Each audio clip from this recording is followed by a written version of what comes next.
Welcome to this lecture on the fundamentals of genetics.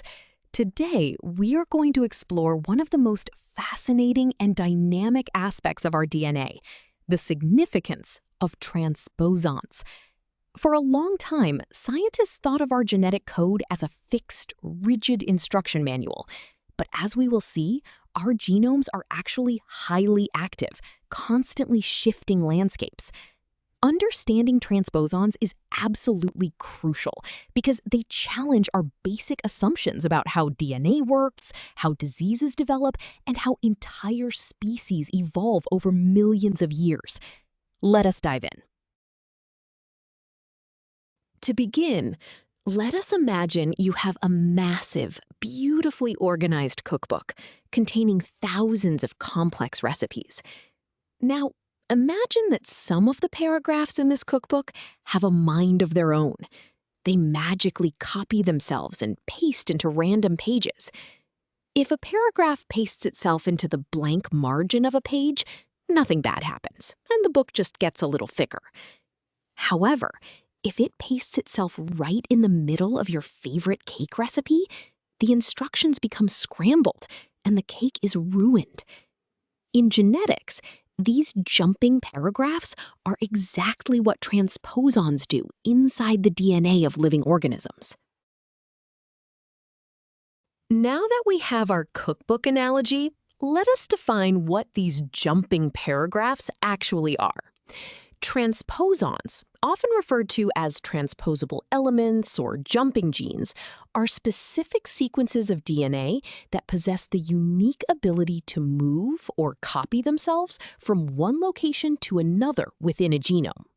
When they move, they can insert themselves into functional genes, thereby disrupting the gene's function and causing mutations or genetic diseases.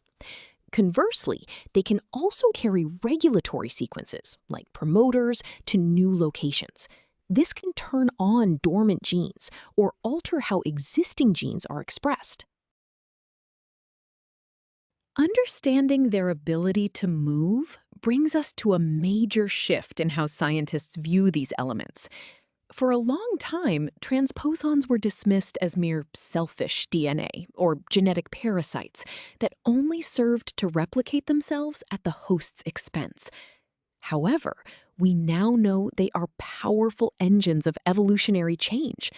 By constantly reshaping the genetic landscape of all living organisms, they provide the raw material for evolution. While they can sometimes ruin a vital genetic recipe, over millions of years, these jumping pieces of DNA have actually helped organisms evolve by creating entirely new and useful recipes. This evolutionary power has profound real-world consequences that we see every day in nature. The significance of transposons extends far beyond simple genetic curiosity. They are fundamentally important to natural biology. In bacteria, transposons frequently carry genes that provide resistance to antibiotics. This allows bacteria to survive medical treatments, ultimately creating dangerous superbugs. In agriculture, transposons are responsible for the beautiful, varied color patterns seen in Indian corn, also known as maize. In fact, observing these changing color patterns was exactly how jumping genes were first discovered by the brilliant geneticist Barbara McClintock. Beyond their role in nature, these jumping genes have become incredibly valuable tools in modern medicine and research. Because we understand how they move, scientists have harnessed the power of transposons in the laboratory. We now use them as precise tools to intentionally mutate specific genes, which helps us study and understand their functions. Even more excitingly, transposons are being used as delivery vehicles for gene therapy in humans, allowing us to insert healthy genes into patients. Without transposons, the genomes of plants, animals, and humans would be static, lacking the dynamic flexibility required to adapt. To truly appreciate their evolutionary impact, we must look at how much of an organism's DNA is actually made up of these jumping elements. Over evolutionary time, transposons copy themselves repeatedly, significantly increasing the total physical size of the genome. We can calculate this using a straightforward mathematical relationship. The formula is F equals N times L divided by G, all multiplied by 100. Here, F represents the percentage of the total genome that consists of a specific transposon. N stands for the total number of copies present. L represents the length of a single transposon copy in base pairs. Finally, G represents the total size of the genome. When the number of copies increases due to active jumping, the fraction F increases, meaning the genome becomes heavily populated by these elements. Now that we have our formula, let us apply this concept to our own human DNA to see just how significant transposons are to our biology. We're looking at a specific transposon called the ALU element. We're given that there are 1,100,000 copies, each with an average length of 300 base pairs. The total human genome size is roughly 3,200,000,000 base pairs. First, we calculate the total physical space these jumping genes take up by multiplying the number of copies by the length of a single copy. This gives us 330 million base pairs of ALU DNA. Next, we divide this by the total genome size and multiply by 100 to get a percentage. The final answer is approximately 10.31%. This perfectly illustrates their massive structural significance, showing that over 10% of your entire genetic code is just one single family of jumping genes. That staggering percentage brings us to an important question. If we have so many jumping genes, why are we not constantly suffering from lethal mutations? Transposons are indeed powerful mutagens.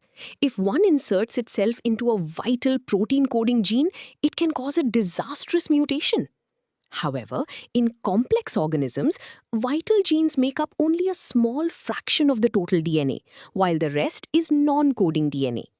To understand why transposons do not instantly kill their hosts, we need to look at the probability of a transposon landing in a dangerous spot versus a safe spot. Let us explore the mathematics behind this genetic risk. To find this probability, we must compare the size of the danger zone to the size of the entire landing zone. We set up our probability ratio to understand the risk of mutation. The formula is the probability of mutation equals the length of coding DNA divided by the total genome size. The numerator represents the target area, where an insertion would be disastrous, which is the coding DNA. The denominator represents every possible place the transposon could land, which is the entire genome. We assume the transposon has an equal chance of landing anywhere.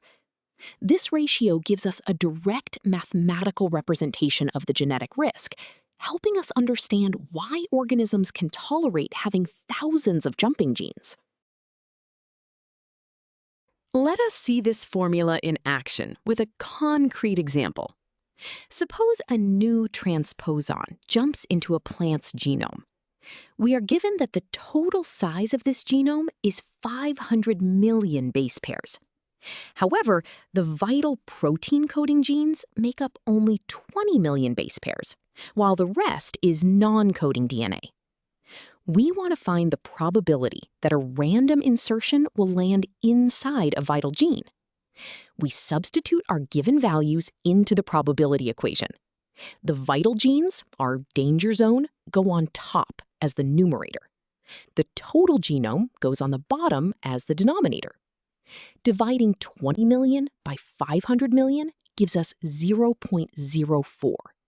This means there is exactly a 4% chance that the jumping gene will cause a direct mutation in a vital protein. This diagram beautifully visualizes the mathematical probability we just calculated. On the left, we see the jumping gene leaving its original location in the DNA double helix. It faces two potential paths. In scenario A, at the top, the transposon inserts itself directly into a vital gene, shown in blue. This disrupts the gene sequence, leading to a harmful mutation. However, as we learned, this is statistically unlikely. Scenario B, at the bottom, shows the much more common outcome. The transposon lands in the vast stretches of gray, non-coding DNA. This is a safe insertion that simply expands the genome without killing the host. The non-coding DNA acts as a massive protective buffer. To wrap up our lecture, the significance of transposons cannot be overstated in the study of genetics. We have seen that they are dynamic, mobile DNA elements that act as a double-edged sword for living organisms. On one hand, they are potent mutagens, capable of disrupting essential genes and causing diseases.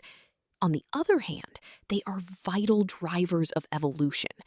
By expanding genome sizes, shuffling genetic material, and creating new regulatory networks, they generate the genetic diversity necessary for species to adapt and survive over millions of years. You now have a solid understanding of both the mechanics and the profound evolutionary importance of jumping genes.